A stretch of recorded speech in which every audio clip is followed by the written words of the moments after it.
Okay, so it's no secret that Dark Souls 2 went through one hell of a development cycle, having to be scrapped and redone entirely halfway through production, with co-director Yui Tanamura given sole control and directorship after the previous director, Tomohiro Shibuya, was booted off the project, and Miyazaki was taking a very hands-off approach in order to let the current director's creativity shine through, and that Miyazaki was busy directing Bloodborne, known as Project Beast at the time. The story for the game in production sounded nothing short of mental, involving an evil sorcerer and time travel being main story beats, but there's not much point speaking about what could have been. I want to analyse the game we ended up with, going through each area, boss, etc., and my thoughts. If you've seen any of my previous Souls series analysis, which you probably should by the way, you'll know the score by now. So without further ado, let's get into the game. And just to clarify, I'll be going through the Scholar of the First Sin edition of the game. I've never had any experience with the original Dark Souls 2, I've only known Scholar of the First Sin, so that's what I'm going to go with for this video. The intro cutscene starts off a little bit different from the previous Souls games, this time placing more of an emphasis on the player character and their goal, breaking the undead curse, whereas the previous intros more or less went into the world at large and that alone. The intro of Dark Souls 2 does speak about the world still, of course, but to me the player character seems to be the main focus.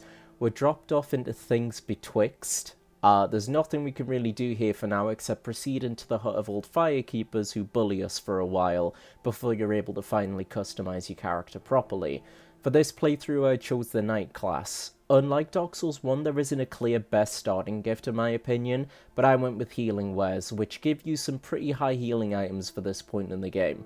The tutorial area it's alright. I like the literal branching path aspect, and it does teach you to be mindful of your surroundings, as enemies are hidden in darkness, and if the areas aren't lit with torchlight they can be hard to spot.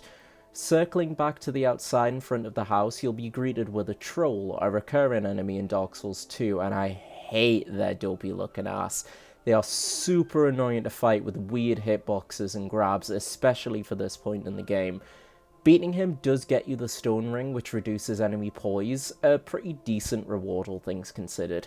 Overall, like I said, the tutorial area is decent, but decent is a pretty big step down from the previous tutorial areas in the series, unfortunately. This brings us to Majula, which serves as the hub area of the game. First things first, meeting the most important NPC in Majula, the Emerald Herald. She gives us the Estus Flask before giving us the lowdown on the general objective in Dark Souls 2, to meet the ruler, King Vendrick, and to do this we need to seek 4 powerful souls. Jeez, we ever heard that one before, Once she goes through a little speech, she'll allow you to level up, and she'll serve as our way to level up for the rest of the game, as opposed to Dark Souls 1, which lets you level up at any bonfire.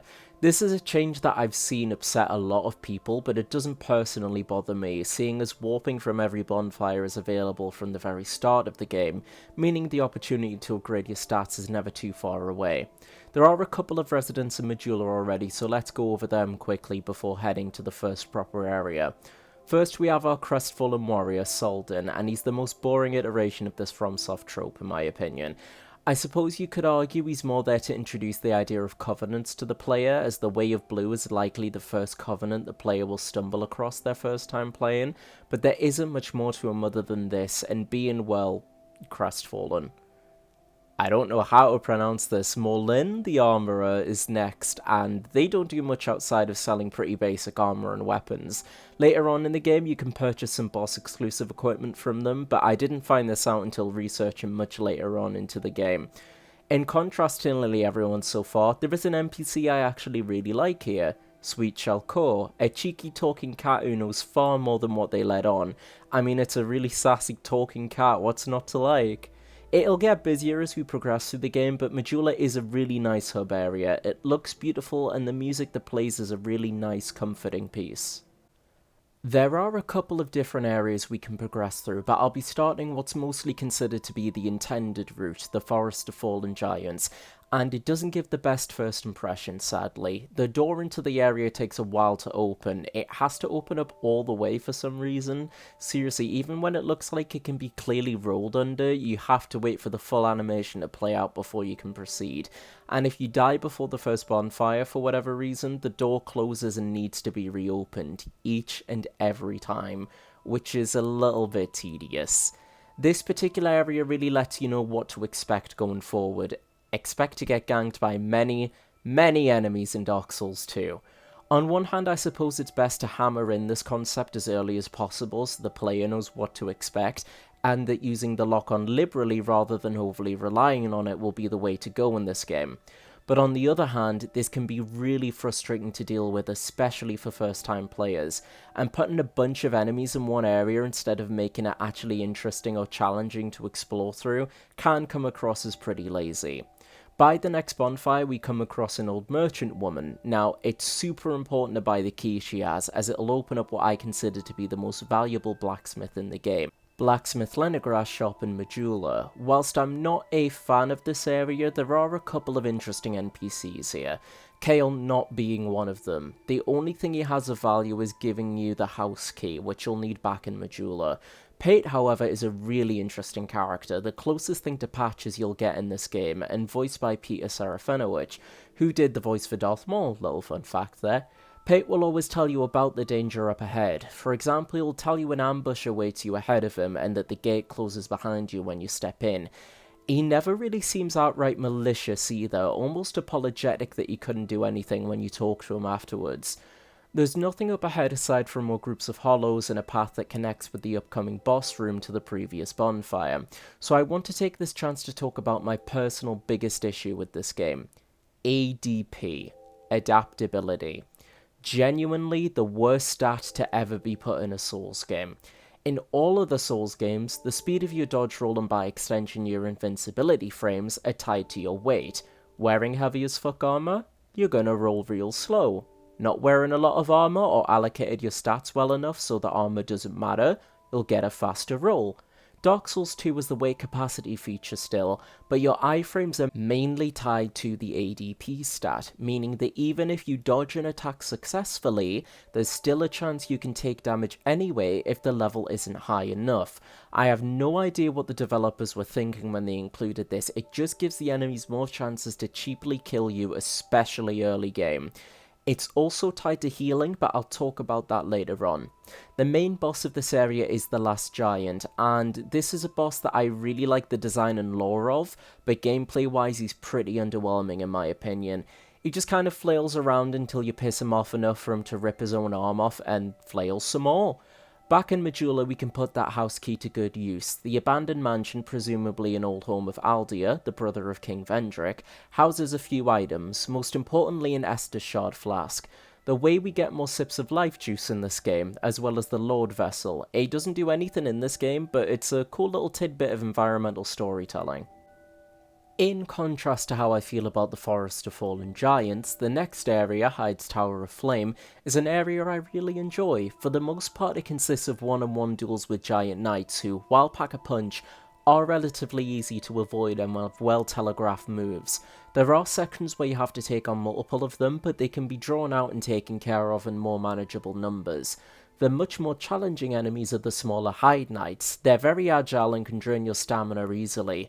The dragon sleeping before the cathedral looks extremely intimidating and can kill you in a couple of hits by this point of the game, but you are able to take him down. Just make sure to have your camera locked off, give him space when he performs a stomping attack, and run like hell when he takes into the air. Killing the dragon lowers the drawbridge into the cathedral for a boss battle with the old dragon slayer.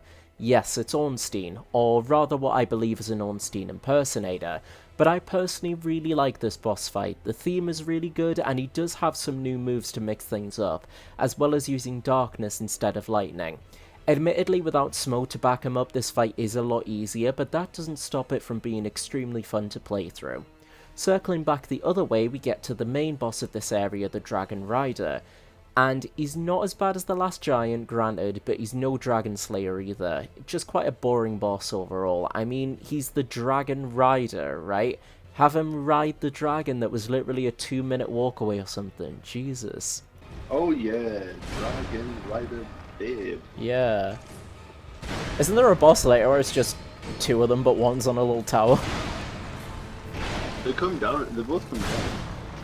They Well- both have he's actually programmed both of their souls to Oh. have the ability to come down.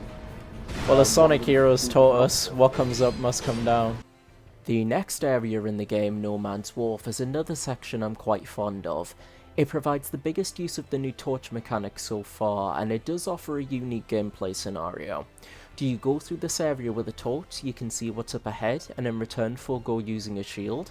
It has the potential to create some pretty tense and thought-provoking moments, but I don't think Fromsoft went far enough with this mechanic in a couple of ways. Firstly, while yes it is dark, it's not impossible to see what's up ahead in these sections. Second, you have way too much time when it comes to torches. They're given out far too liberally and should have been a scarce resource you really had to think about using. Now I know there was quite a big controversy back in the day about this mechanic and the graphics of the game near its release, but the only experience I've had with Dark Souls 2 is with Scholar of the First Saint. I was never exposed to this prior, so it's not something I'll be getting into in this video. Gavlan's here. He wheels, he deals. What a nice boy. You also meet Lucatiel of Mirror here, and she's one of the better NPCs. Her story revolves around her fear of the curse overtaking her and losing her sense of self, which I find to be gripping. To cap off this area is a fight with a Flexile Sentry on a boat. I'm quite a fan of this fight. His moveset changes depending on which side you're fighting the boss, and the water level is slowly rising, adding that extra little bit of pressure. However, you'd really have to try and make this into a legitimate issue. I've never seen the water rise high enough to actually be a threat, and this is something that would have been really cool to explore further. Defeating him grants access to the Lost Bastille, but that's not the only way you can get to this section. Heading back to the Forest of Fallen Giants, you can fight the Pursuer. You can encounter him earlier, but this is a proper boss introduction, and he's a fantastic fight. If you defeat him, you can get to another route on the Lost Bastille, as I said before, and really this is an area that I don't like. It's full of just hallways of enemies and traps that first-time players generally won't have any way of knowing about unless they fall victim to them and know for next time, which can get annoying in quick succession. This area has another fight with the Pursuer again. He'll show up a few times in this game now, just as a regular enemy in seemingly random places, and I think this idea wasn't used well at all. He's a fun fight, like I said, but if you're going to make him an almost rival type character that shows up as you progress, give him some more moves to play with, another proper boss fight with him with a new gimmick, anything that makes it more engaging than, oh, there's that Pursuer fella again. On the bright side, the upcoming boss, the Ruined Sentinels, are a really good battle. There's 3 in total, and one will always be with you on one ledge, allowing the player to get to grips with their attack patterns. The other 2 will aggro once the first is dead, and you can continue to fight them on the platform or on the arena below for more space to move around. A very well considered, challenging, but ultimately fun fight. The rest of the way is more of the same, even my criticism of reusing a boss as a normal enemy, hey, look at that. Now, I'm all for this concept in theory. It can be a great way of showing how far the player has come, but using the Flexile Sentry here in this context is way too early and doesn't work well for me at all. I'm surprised it's taken me this long to get around to it, but I want to talk about the healing system in Dark Souls 2. Returning from the original Dark Souls is the Estus Flask, but when given, you get 1. Yes, only 1. So does the game expect you to get through its various obstacles? How does it want you to do that? Primarily with life gems. It's similar to healing grass in Demon Souls and later blood vials in Bloodborne. Life gems work slightly differently, however, whereas those mentioned before heal you more or less immediately. When popping a life gem, the health bar very slowly refills over time. Now, I believe this could have worked in tandem with Estus, with it being more of an immediate but scarce way of healing, whereas the latter is slower. However, the Estus Flask is also very slow on top of having much less charges to work with early game. So it kind of feels like the Estus Flask is also just put there because Dark Souls. Hell, if they wanted to get rid of the flask entirely and just rely on life gems, but they heal you the same way grass does in Demon Souls, I think that could work as well, but alas the final game is stuck with an awkward in-between. That was a bit negative, so at least the ending boss of the Lost Bastille is really, really good. The Lost Sinner is a duel with a swordswoman who was sealed away and is desperately fighting you in an attempt to escape. You can light up the area before going in, but I choose not to for this fight as I think it contributes greatly to the atmosphere. With one of the 4 primal bonfires lit, we move back to Majula and into Huntsman's Copse, and this is a section I feel for the most part positively about. Even just getting to it is something that I like. The woman you meet in Heide's Tower of Flame, Lysia of Lindelt, offers to open the way to you as the device apparently runs on miracles, and she'll operate it to you for 2,000 souls. She's clearly talking out of her arse for some quick cash, but it stands out as a really charming interaction to me. It's really cheeky. The actual area has a few sections designed like the first game, with interactable environments that can create shortcuts to loop around the map, but because bonfires are so plentiful, it makes the work mentioned previously feel pretty redundant. If you need to go back for whatever reason, 9 times out of 10 warping is going to be a fuck ton easier. Later on you'll be introduced to the other half that makes up one of the best side quests in the game, Creighton, who mentions that somebody's tricked him and stolen an important ring, the person he's alluding to clearly being Pate. He clearly seems frustrated, and we know Pate does seem a bit fishy, but other NPCs mention a serial killer who's from the same land Creighton says he's from. Their name sounds eerily similar to his too, which automatically casts some suspicion onto him upon hearing the news. We won't see either for a little while after this, so it gives us some time to ponder over who exactly is telling the truth. In the meantime, we've got 2 bosses in this area to fight, the Skeleton Lords and the Executioner's Chariot. I'll start off with the worst of the 2. This is a gang fight and unfortunately not the last one encountered in Dark Souls 2. Even when you kill the 3 Skeleton Lords, the fight still goes on until every last skeleton dies. Shouldn't the fight realistically end when you kill the Lords the boss is named after? Defeating them gives access to the next area and we can bring the stone trader Cloanne back to Majula. Let's get this out the way before anything. Booba, whoa mama.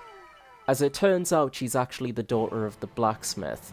She wonders if he could be her father, as since he's hollow she isn't entirely sure. However, the father knows immediately who the woman sat on the rocks is. I can understand the blacksmith not approaching her, as he does say she wants her to retain her independence, but Cloanne wonders if it's her dad throughout the whole game, and never moves to confirm it.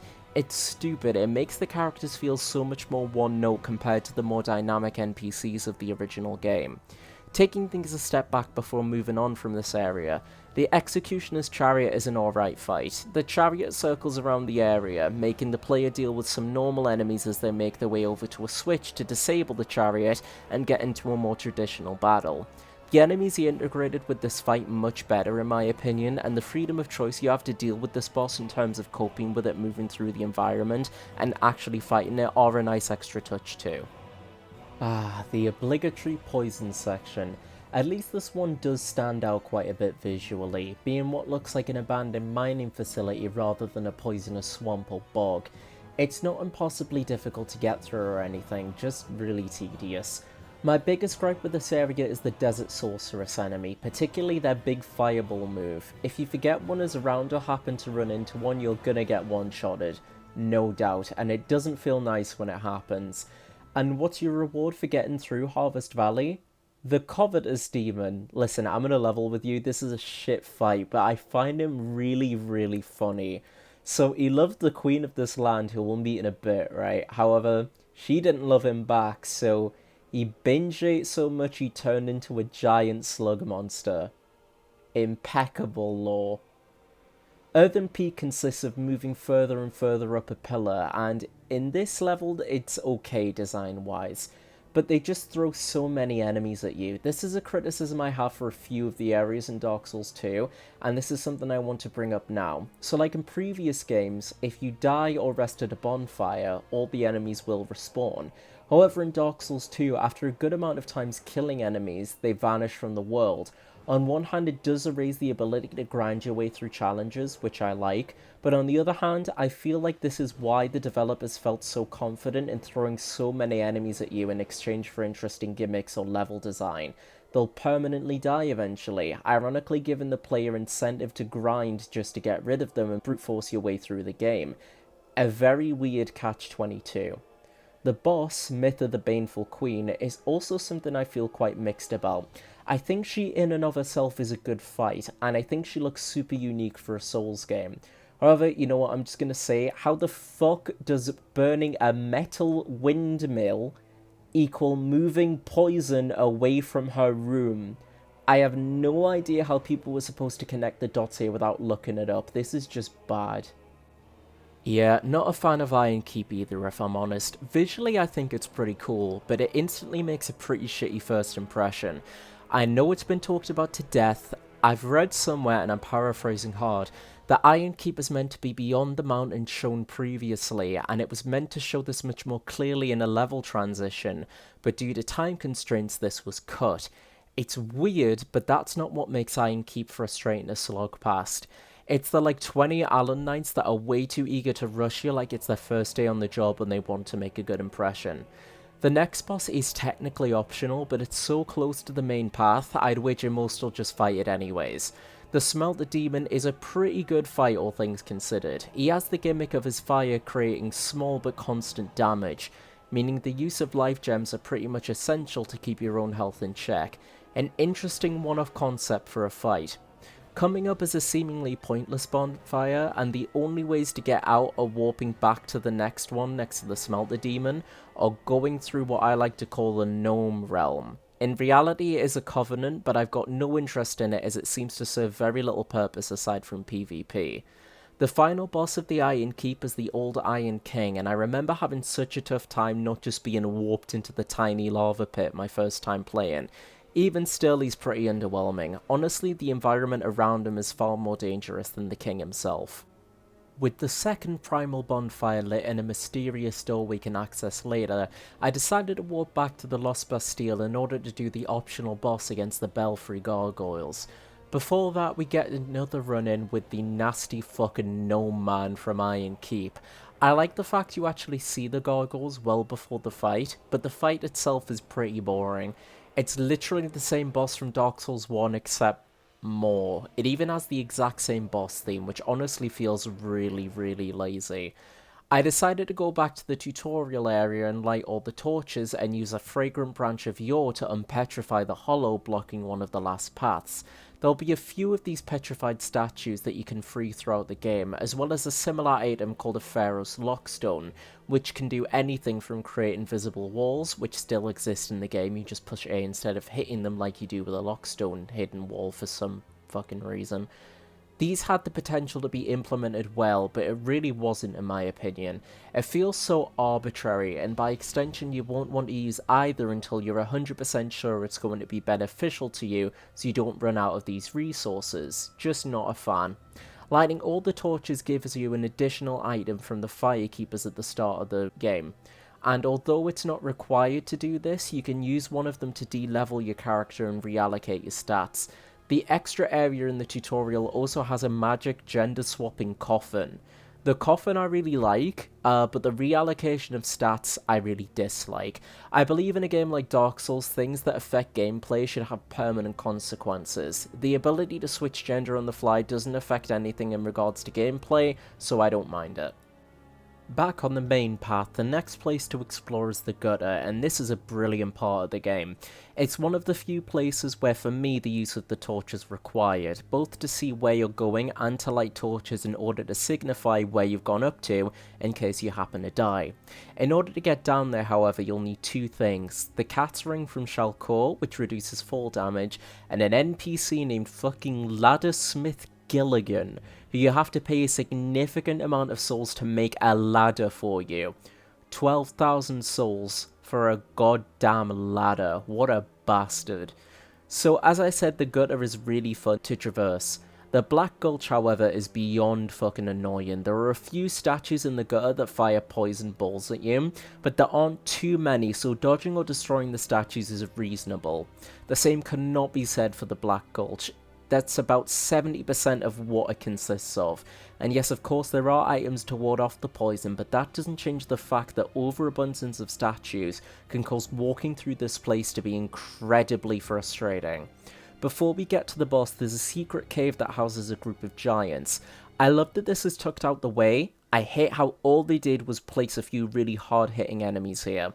As frustrating as defeating the giants are at this point in the game, they do give you a valuable key that will be needed for later. The boss of the Black Gulch is the Rotten. I like that it explains who created the many statues and that the corpse on the shoulder seems to be controlling the massive bodies the Rotten consists of, but I find this fight to be average at best and annoying at worst if you happen to get pushed into the fire, resulting in an easy death. The theory of the Rotten being a reincarnation from Nito's soul and retains fragments of his memory is cool, but nothing beyond that really. Now the third primal bonfire has been lit, it's time to go through the last totally unexplored route in Majula, the path to the north leading into the shaded woods. Sat by the entrance is Benhart of Jugo, a warrior from a foreign land with a very familiar looking sword. He says it's been part of his family for generations. There isn't too much to his character admittedly, but I can't help myself in liking him. Using a fragrant branch you'll free Rosabeth of Melfia. She'll teach you pyromancy back in Majula, so as a pure melee build she's kind of useless to me, but I still go out of my way to at least give her some proper clothes anyway. This tiny little interaction is unique. I don't think you can give any equipment like armor to another character, and I wish things like this were used more. Technically, there are 3 paths you can go down in the shaded woods, however at this point only one, the path towards the right, is the only way we can go, as the rest are locked off for now. It's a forest where enemies are barely visible, and they take the form of phantoms that over the course of the game have purely been used to show the actions of other players, so going up to one only to realise they're attacking you is a lovely little gameplay surprise. You can't even lock onto them like normal enemies too, which I like. The upcoming area consists mainly of what I like to call the giggle pots. As their name implies, pots are scattered all across this area and constantly giggle at you, inflicting the curse status until destroyed. Curse has been reworked from Dark Souls 1. Previously, it killed you instantly and halved your health until you used an item that cured your curse.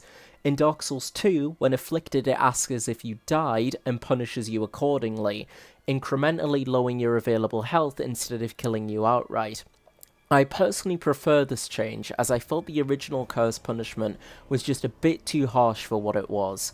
On the subject of this, I want to go over the changes that Dark Souls 2 made a little bit further in regards to the punishment for death.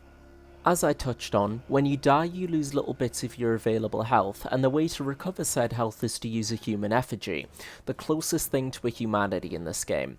I'm not a huge fan of this change to be honest. Unlike humanities, effigies don't heal you, and this is probably due to the introduction of life gems, and effigies do feel a little bit too abundant in my opinion. I believe you're also still able to be invaded when not human. This personally doesn't bother me, but I can see this being really annoying to some people.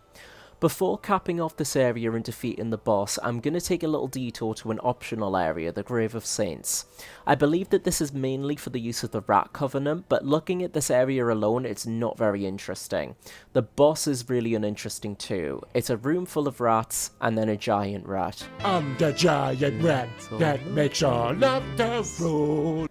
Back to the Shaded Woods, whilst I find its boss, Scorpioness Najka, to be a pretty mediocre one, her backstory and connection to Man-Scorpion talk is something that I absolutely love.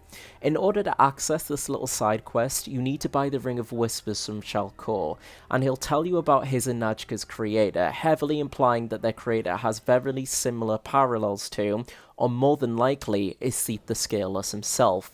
He asks you to put his better half out of her misery, and you can even summon him to assist in the fight. I love that you can actually fight alongside such a unique character, and in my opinion this is one of the most unique summonable phantoms in the whole series. Like the Grave of Saints before it, the Doors of Pharos seem to be an area built mostly for a specific covenant. I actually got summoned as a Grey Spirit and having little to no idea what the fuck that meant at the time. The goal is to be summoned in, and the opponent uses enemies and traps to try and kill you. If you're not a part of the Rat Covenant, however, this section will be of little to no interest with you, with the exception of the boss, the Royal Rat Authority. Sadly, like the previous rat boss, this fight is pretty shit. You can take out the 4 rats and then a battle with the big one who's essentially a Tesco value Sith. Not a fun battle. And with that, the game moves on to Brightstone Cove Seldora. I find the starting section pretty fun. It's a camp of hollow soldiers that makes for a cool visual set piece, along with a nice mix of close and far-ranged fighters. You can even attack the pillars the snipers are on in order to kill them up close. It also has a nice little secret of jumping into the well nearby for a treasure chest, which is actually a mimic. Mimics are such a rarity in this game that I genuinely forgot they were an inclusion. They were used so sparingly, so for me anyways, it was always a nice surprise when they showed up, as they should be.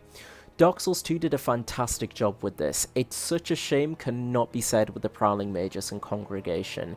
It literally just feels like Fromsoft placed a bunch of normal enemies and plopped a health bar on them. Even worse of a gang boss than the Skeleton Lords, just all around terrible. The area after them isn't very good either to me. The environment looks extremely boring, and with the exception of the bridge surrounded by spikes, the only thing about this place I like is that this is where the side quest with Peyton Creighton reaches its end. You'll encounter the two fighting and you'll have to pick a side to kill the other. In my original playthrough I chose Pate, so this time I chose to side with Creighton. No matter which side you choose though, the outcome is the same. They'll give you either armor set and then a key to access a secret room for a reward. When you go to open one of the chests, it'll explode and the surviving NPC will taunt you and you'll never see them again, ending what I believe to be a very engaging side quest. I'm not a fan of the Duke's Deer Freya either. It's just a giant spider that can fire lasers for some reason. Until looking for this video, I didn't realise that you can use the torch to keep the little spiders away, and somehow I missed that the boss has two heads, but I doubt that knowledge would make me like this boss anymore.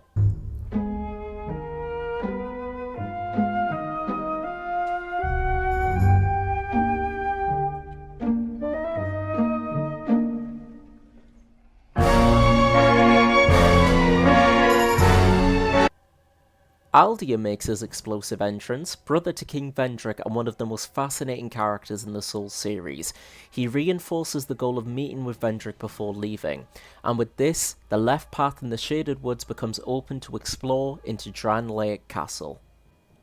Despite the iffy visual transition from the Shaded Woods into the perpetually raining castle, I think it looks absolutely stunning. The Emerald Herald shows up to give you a little pep talk at the entrance, and a new concept is introduced. Enemies are constantly spawned until you kill some near a giant statue at the door. The souls gathered causing them to open. It's a cool concept, but sadly it's not taken nearly as far as it could be. It's used like 3 times the whole game. Despite this, I find Drangleic Castle still pretty fun to explore, having a varied amount of different traps that, while are avoidable, can easily catch a new or unassuming player off guard. Moving further and further up the castle, we get to meet Nashandra, the wife of Vendrick and Queen of Drangleic. She advises us to seek the true throne. Curiously, the painting of Nashandra we encounter earlier builds up curse damage, a neat little piece of foreshadowing that will make a lot more sense towards the end of the game. Proceed just a little bit ahead and the battle with the Trin Dragon Riders will begin. For the most part, they share the same moveset as the original Dragon Rider boss, with the exception that the second one will fire at you with a bow until it decides to drop down from this position. You can change when this happens by tricking the first Dragon Rider into breaking the pillar, which is a really nice bit of depth to the fight, but I don't have much positive to say other than this. They both have he's actually programmed both of their souls to have the ability to come down.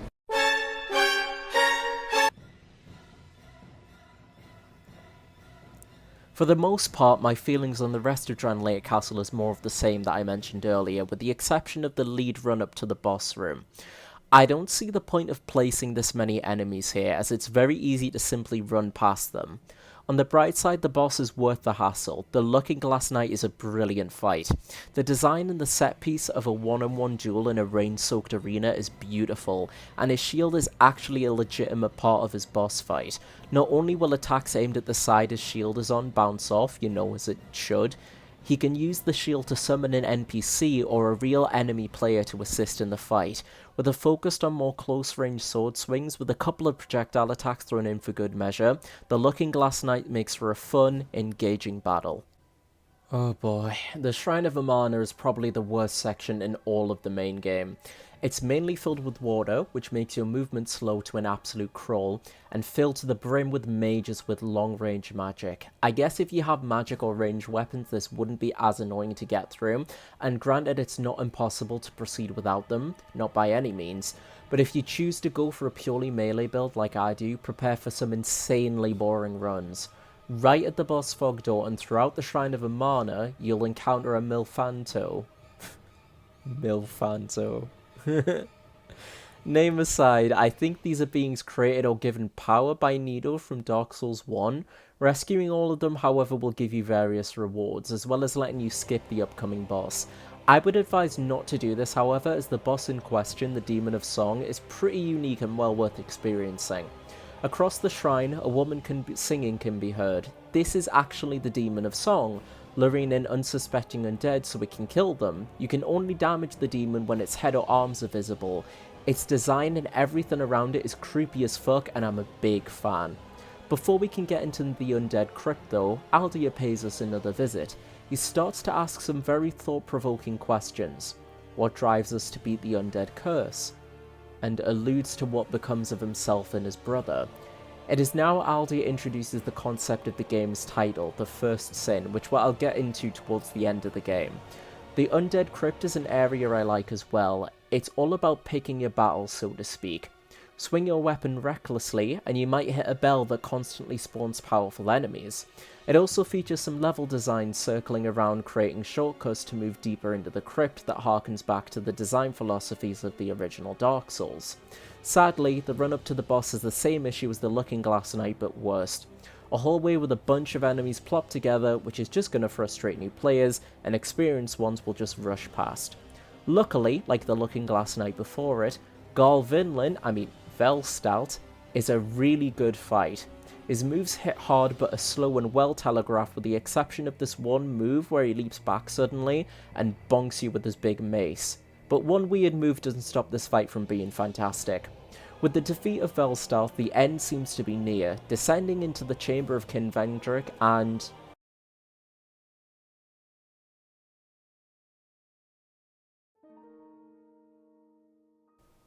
he's hollow. A shambling shell of his former self. He doesn't even try to fight you, he just wanders around in a circle at the end of the room. Vendrick's former clothing, and most importantly the King's Ring, appears at the end of the room, which opens certain locked doors in the world. I love this reveal. The sight and slow realization that the king you've heard so much about is all but lost, and the hauntingly beautiful music that accompanies it really makes me pause in shock every time I get to this moment.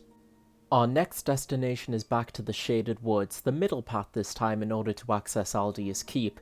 It starts off quite positively with the reveal of what's most likely to be Alucatiel's brother, and the fact she ends her quest only a few steps away from a long-lost sibling is nothing short of tragic. Later into Aldia's Keep, the player is greeted with a really cool set piece of a dragon skeleton and a large staircase. And whilst this does pay off with a fun little moment with the skeleton surprise lunging at you for a key, the rest of Aldia's Keep isn't much to write home about. It's a hallway of monsters with a couple of rooms off to the side, ending with a super cheap moment of a troll breaking through the door at the end of the hall when you get close. The Guardian Dragon serves as the boss of Aldia's Keep, and other than making for a beautiful and creative arena, the boss itself isn't interesting or challenging. Beating him leads to the Dragon Eyrie, visually my favourite area in the whole game. The Emerald Herald shows up again, and she informs us that there's an upcoming dragon that we need to meet, who isn't a threat, and she gives us the Aged Feather, allowing a free permanent teleport back to the last bonfire visited, making Homeward Bones completely unneeded now. Despite it being a breathtaking scene to look at, getting past the Dragon's Eyrie is a bit of a ball ache, and that's thanks to the abundance of hollows that explode and lower your equipment. Seriously, they're placed all over. Of course they're not hard to dispatch, but seeing them stagger towards you over and over, and due to the way they flop on the ground, they can be a bit awkward to hit, resulting in breaking your equipment, which like I say gets really annoying. We get a bit more insight into what Aldia wants, and he's not like most of the other characters we interact with so far. He isn't interested in rekindling the first flame, and isn't a sympathizer of the dark. No, Aldia wants something else. The Dragon Shrine, though, is a bit of a weird area, but I actually kind of like it. The huge knights from Heide's Tower of Flame make a return, but they're beefed up on something because they never seem to stop swinging their weapons. The smaller knights are an inclusion I really like as well. Something I didn't know until further looking into the video, they actually won't fight you if you're fighting the bigger knights, unless you try to run away or attack them first. It really gives them a sense of personality missing from a lot of common enemies. Another thing, during my time playing the game, I did get invaded on occasion, but not too often. However, I was invaded much more often in the Dragon Shrine. Is this like a PvP hotspot? I'm honestly not sure. I can kind of get why, and part of me hopes it's because of the door. In PvP or PvE, shutting the door on people is hilarious to me for some reason. I genuinely could not get enough of it. I kept getting invaded by someone called Samsung. That really made me giggle. I'm not sure why, but shoutouts to you, my guy. Finally meeting the Ancient Dragon, they give the Ashen Mist Heart, allowing the bearer of the curse to access memories of ages past. Across the game, there are a few trees that Hollows will mindlessly attack. Journeying back to said trees will take us back in time to when the giants attacked Drangleic in response to Vendrick invading their land. This is an amazing concept, being able to go back and experience the backstory that kickstarted the events of the game into motion. However, like with most of the new mechanics in Dark Souls 2, the execution is really lacking. There's 3 giant-specific memories, with the player put on a time limit which isn't shown for some reason, and there's nothing but a few giants and a soul at the end that you need to obtain. The only one of substance is the final memory. You face off against the Giant Lord, the King of the Giants, and is in fact the last giant, the first boss of the game. That's right, you go back in time to defeat him, which is why he launches into a murderous rage the second he recognises you at the start of the game, which I think is a brilliant little twist. You can also access the dragon's memories from the corpse in the Duke's de Frey's boss room, taking you back to the age of when the everlasting dragons were all that existed, and again, this premise really fails to deliver. All that you get is an item. I'm not saying that we needed a full section, but come on, give us a little bit more than that, Fromsoft, damn. With the Giants' memories visited, the objective to reach the end of the game has been achieved, but before this there is some optional content I want to go over, then discuss the DLC before speaking about the end of the game. Like I say, this is optional, but you can actually fight the Hollow King Vendrick, something I didn't know about on my first playthrough. Seeing as he is hollow, the fight is pretty simple, but I'm quite a big fan of it, especially how you can augment how challenging the fight will be depending on how many giant souls have been collected. If no souls have been collected, his defense is a whopping 32 times stronger than it would have been normally. I collected 4 out of the available 5 souls, and I believe this means he has no extra defense, but he still hits like a truck. Similarly to Vendrick, the Ancient Dragon is passive, meaning you have to actively attack him to start the boss fight. Sadly, it's pretty lackluster. He has an absurd amount of health. Just stick to its back and run in the direction of its tail the second it takes into the air and you'll be golden. It could be the reason why the Ancient Dragon is so unengaging is because it's not actually a dragon, but a golem created by Aldia, but I feel like this would be giving the developers a bit too much credit, kind of a stretch really. The last piece of optional content I really enjoy. It revolves around a specific covenant, the Pilgrims of Dark. Speak to the leader, Dark Diver Grandall, this old man in a wheelchair. Talk to him in the Shaded Woods, Black Gulch and Drangleic Castle, and he will allow you to access 3 unique areas named the Dark Chasms of Old. Your goal is to light 3 big pots before leaving, which kinda confuses me. If the whole deal is accepting the dark, why are we bringing light down to it? I think I'm missing something there. As a side note, it took me an embarrassingly long time to remember about souls opening the door in Drangleic Castle, so I got bored and looked up some Chill's video titles. They're actually kind of wild. What is Chill's latest video, I'm curious? Top 15 scary videos that no one can explain. Oh, again? It's literally all he's posted for the last 2 months. Okay. It's top 15 scary videos to or you, and then a slightly different phrase. His channel. He's going to reach it in video game meta, and then he's going to delete his channel. So 15 scary videos you can't watch past your bedtime. Oh my god. Top 15 scary videos that'll make you say oof. There's one that says like top 15 scary teacher stories, and it's a guy dressed as a minion. You watch Chill's top 10 videos you can't watch past your bedtime at like 11 o'clock. Oh, it's too scary. Completing all 3 areas and jumping down the pit in the last one accesses the fight with the Dark Lurker, one of the best bosses in the entire game. He's really difficult, with a good range of projectiles and close-up melee attacks. Reading his telegraphs and understanding which body movement or visual effect corresponds to which attack is essential to beating him, and once he gets to about half health he splits into another copy. Thankfully it doesn't have a full health bar, but it still keeps the fight tough. We're getting into the DLC now, and the first piece of DLC is titled The Crown of the Sunken King, and sees the bearer of the curse travelling down to the abandoned underground city of Shulver. The main boss of this expansion, Sin, is here to greet us. What a nice host. Shulver is a labyrinth, and it quickly shows one of the main mechanics, these cylinder things. They raise and lower pillars. It even gives you a bow relatively early in case of the off chance you haven't found one over the course of the game. And whilst using a bow isn't strictly required aside from 1 or 2 sections, it definitely makes travelling much easier. The focus of this DLC seems to be on traversal and exploration, and in turn making discovering hidden areas and shortcuts a lot of fun. Further on you explore a tomb or temple-like structure, and it introduces a really cool enemy type. There are these swordsmen who at first look like player phantoms, however you'll come across empty armour giving off a red aura. Destroying them makes the phantom enemies turn into physical beings and you can defeat them. It's a really cool concept that emphasises how important exploration really is, and the fact that you only have to destroy them once stops it from becoming annoying.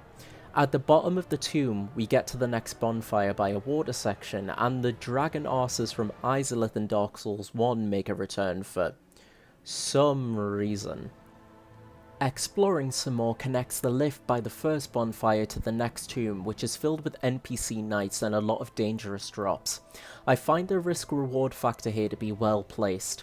You can make safer, shorter jumps with a higher chance of getting ambushed by the knights, or take longer, riskier jumps and lose more health, but also the Drakeblood knights are way less likely to chase you. At the bottom lies not Sin, but Alonne, the Squalid Queen, one of the 4 shards of Manus, the father of the Abyss from Dark Souls 1's DLC.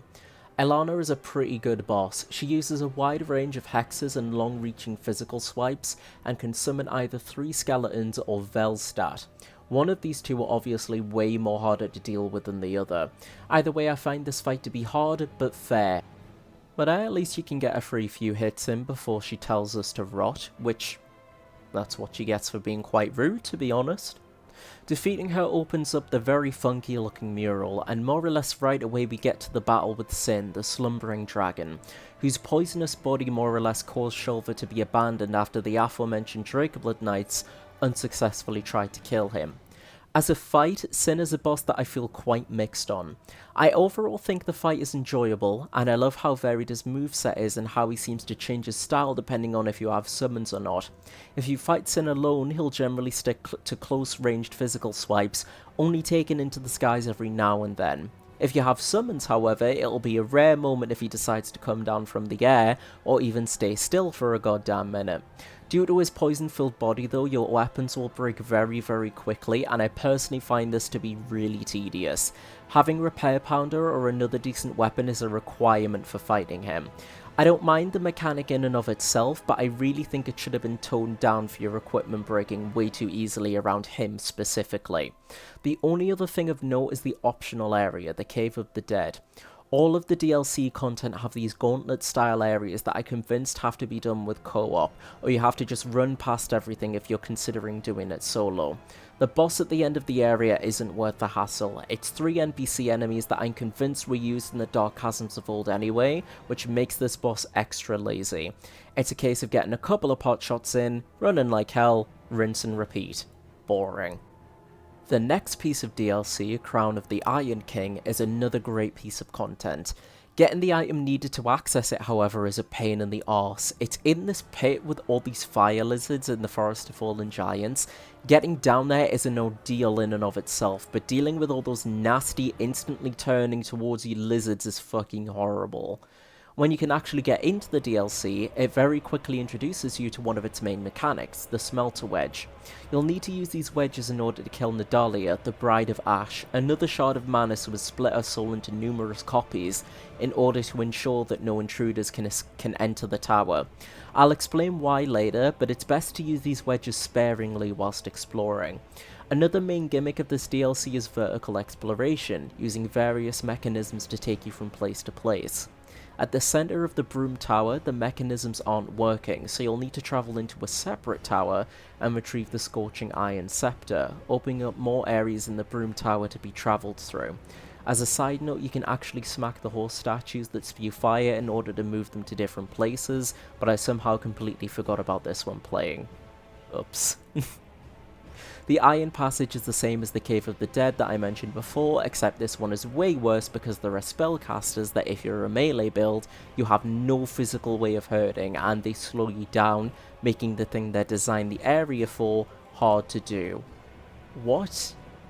And the boss at the end of this grueling slog? A blue smelter demon, again just really fucking lazy. Get into the bottom of the Broom Tower, and this is why I said to use the smelter wedges sparingly. There are 4 Nadalia copies, and if they aren't destroyed, they'll passively heal the boss, the Fume Knight. And there are an odd amount of wedges, so if you've used them all on Nadalia copies that you saw, you won't physically have enough wedges to destroy them all, so good luck, fucko. Luckily, the Fume Knight is one of the best bosses in the game, using both a normal blade and a giant greatsword. His backstory is really intriguing too. His name is Raim, and he was formerly known as the left hand of King Vendrick. However, after a disagreement with Velstout, the king's right hand, he was banished from Drangleic. He found Nadalia and swore to stay by her side. Once he hits about half health, he'll enter his second phase where his greatsword glows with a bright flame and can use a projectile move, but for some reason when I beat him, he never went into his second phase. I don't know why or how this happened, but I thought it was interesting to bring up. Maybe he was like, I'll go easy on him, he's, worth it, just one bonk or two will do him. I hope you've kept another smelter wedge spare, because there's one more area to go through, granted it is optional. By approaching an empty armor and katana, you're transported to the past, having to get through an obstacle course filled with Alonne knights. Unlike most cases of Dark Souls 2 just filling the room with enemies, I quite like the approach on this one. There's plenty of chances to load the knights out so you can have the advantage when fighting them, and it really does feel like this is something that's been designed around, rather than oversight or cheese in the game. At the end of the hallway, you finally meet the namesake of the Alonne Knights, Sir Alonne himself. This is a fantastic one-on-one duel, an intense test of skill with a beautiful environment and an amazing theme. Sir Alonne really has it all. Homina, homina. He was a close confidant of the Old Iron King and helped him build his kingdom. However, I believe the Old Iron King's arrogance and cruelty seemed to distance Alonne, and so he left for unknown lands. Like the Fume Knight, one of the best bosses in this game, I have nothing but positive things to say about this one. You can even make him commit Sudoku if you manage to beat him without getting hit. I'm not good enough to do this, however, but it's cool that it's there. Overall, the Crown of the Iron King is another fantastic piece of DLC. Whilst I prefer traversing the previous one more, I think this DLC has the best bosses to offer on the whole out of the 3. Aesthetically, Frozen Ilium Lois, try saying that 3 times fast, the setting of the Crown of the Old Ivory King DLC is easily my favourite. I adore the winter theming. You're supposed to turn right to explore the area, but if you want you can turn left and try to challenge the first boss straight away, but seeing as it's invisible, you're gonna die pretty quickly. There are a few paths that branch out from the main route, however the vast majority are blocked with impassable ice. The goal is to obtain a specific item, the Eye of the Priestess, which allows the player to see said invisible boss. The enemies are pretty basic, but I do like the inclusion of the hooded figures that generally wait until either you pass them or get to a certain section to attack. It's nothing mind-blowing, but it's a nice little change of pace. Ava, the King's Pet, is an okay boss in my opinion.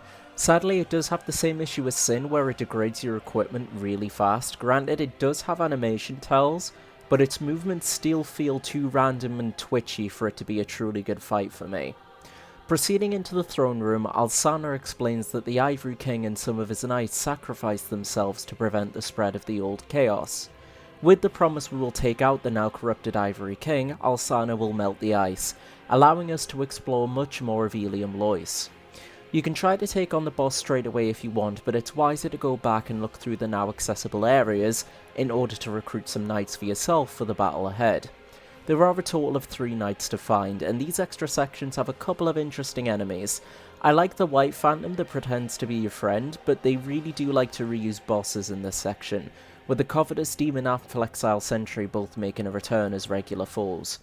But fuck the little hedgehog things, they're the worst, I hate them, they can spin into hell for all I care, I don't like them. With all the knights collected, you descend down into the old chaos, and this is a really nice visual set piece.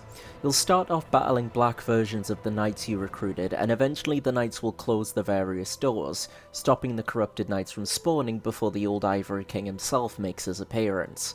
He knew Alsana was another shard of Manus, but he took her in and loved her regardless, sacrificing himself for his lover and his kingdom, which gives the fight a sense of, I guess nobility would be the right word to use.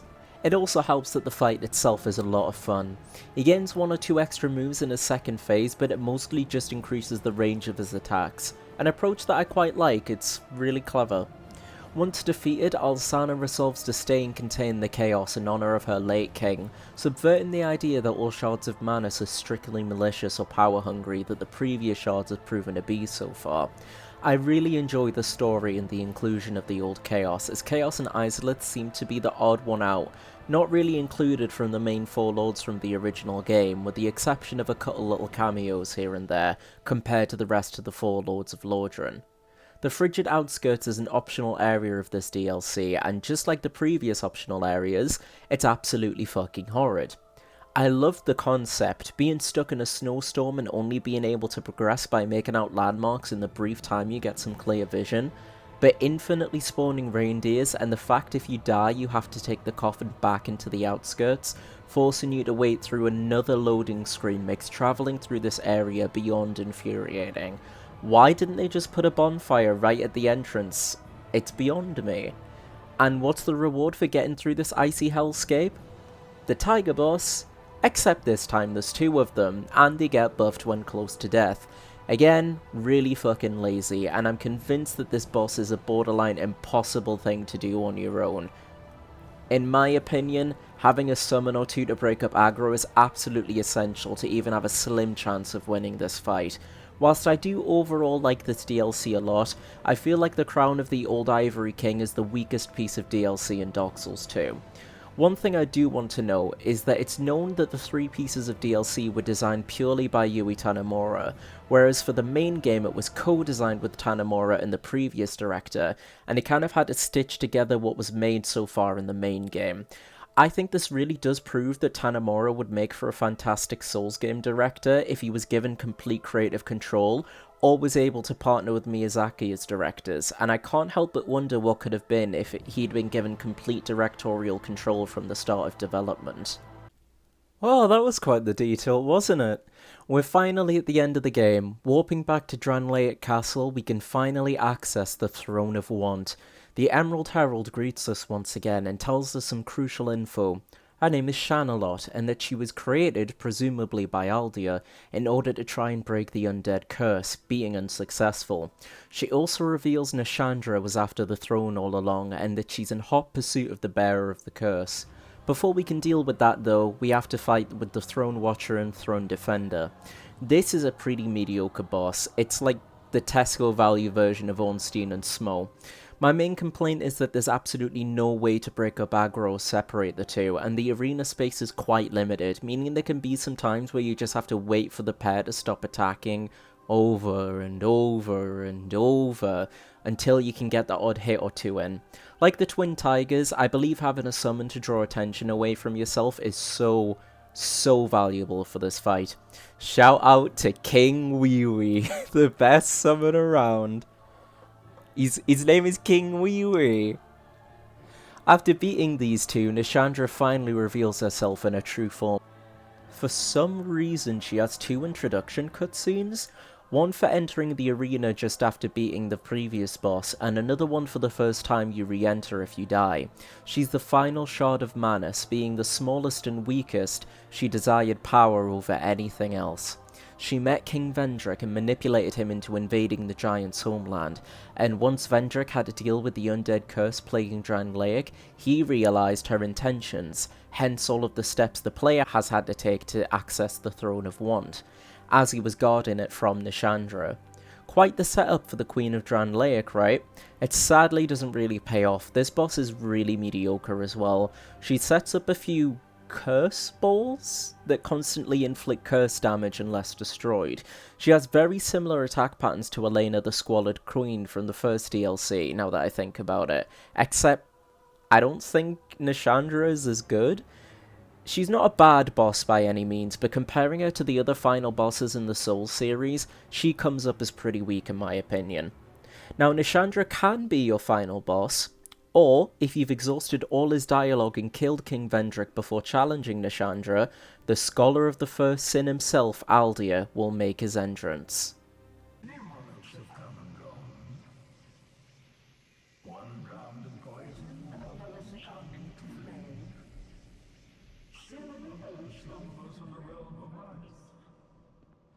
Not one of them stood here. As you do. You, conqueror of adversities. It was your answer.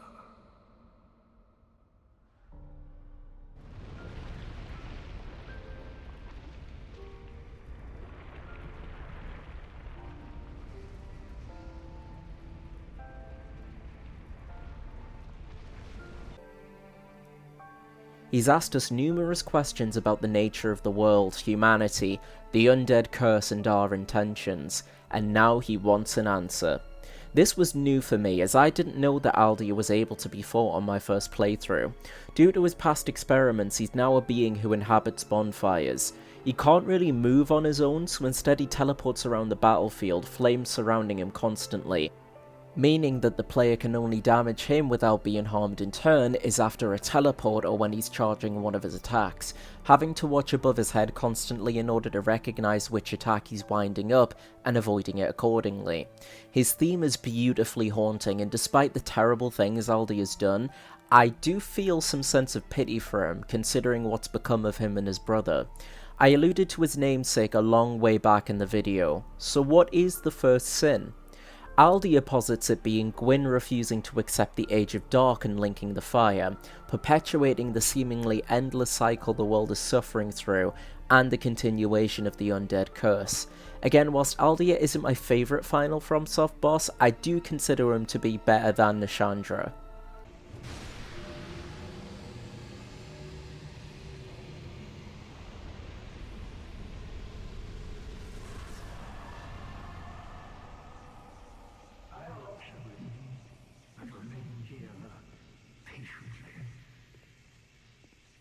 The throne will certainly receive you. But the question remains. What do you want? Tell me. Light, dark, or something else entirely? Like Dark Souls 1, the player has two options: proceed forward and claim the Throne of Wand, or leave and seek something beyond relinking the flame or embracing the dark, perhaps following Aldia's footsteps to try and break out of the undead curse entirely. I'm aware that this ending was added with Scholar of the First Sin, but as I proceeded to get the Throne of Wand in my first playthrough, I decided to walk away in this one, to see what it has to offer.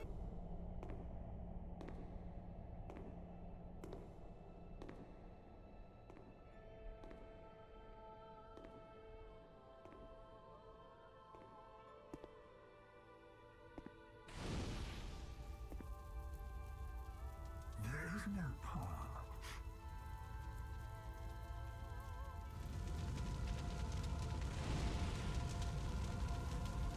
Beyond the things I feel we should done.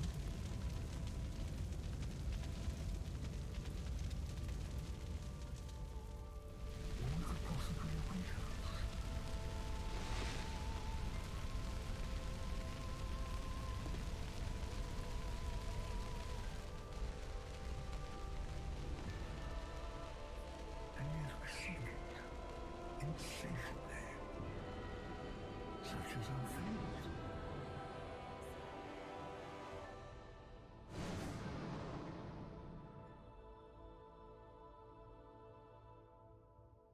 Thus ends Dark Souls 2, Scholar of the First Sin. Whilst it does have positive qualities for sure, it can be argued that it does have many negative aspects to go along with it. Although I do enjoy it overall and think it is a good game, I cannot deny that I think it's one of the weaker modern titles in FromSoft's library. It's bursting to the seams with content and has some pretty unique mechanics such as power stancing.